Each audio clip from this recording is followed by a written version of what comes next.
Hello guys, good afternoon. Sa mga bagong subscribers ko po, salamat po sa pag-subscribe sa aking channel. And today po, papakita ko po sa inyo itong game na Grand Theft Auto Vice City Stories for the PlayStation Portable or the PSP.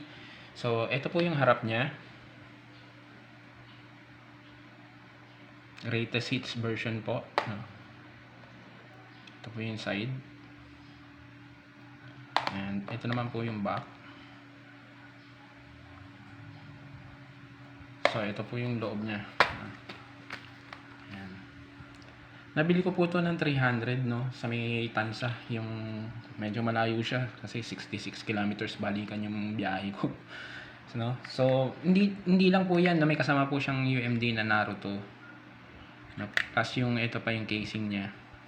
And then meron din siyang adapter ng micro SD. No? So, para malaki yung capacity na magagamit mo. And then, pakita ko sa inyo yung map muna. No? I mean, yung poster muna.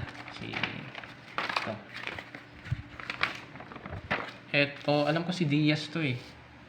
No? Nakalimutan ko na sa sobrang dami ng character sa sa Grand Theft Auto. Yan, alam ko si Diaz yan.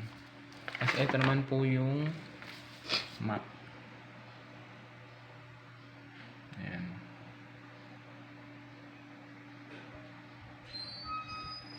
So, ayan po. Oh.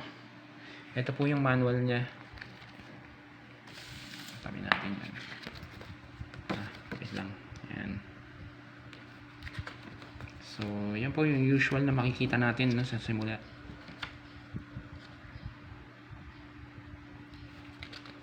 Ng mga manual. And ang hindi maganda ngayon kasi digital na ngayon, di ba? Yung mga dina-download na lang yung mga manuals ngayon.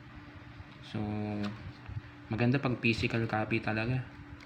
No, which is parang unti-unti nang nawawala. Dina-download na kasi lahat.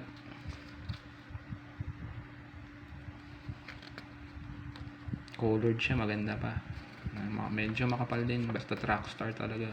Colored yung mga nito, manual.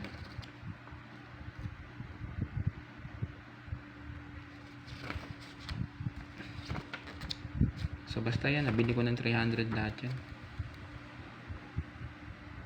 Parang yung UMD pa lang nung Naruto, 300 na siguro. Or yung SD card adapter, micro SD card adapter, magkano rin yan. Diba? Okay, so ito po yung UMD nya. Wait lang po. Ayan. Greatest Hits version siya. So yun lang po guys. Thanks for watching and please don't forget to subscribe po. Thank you and God bless.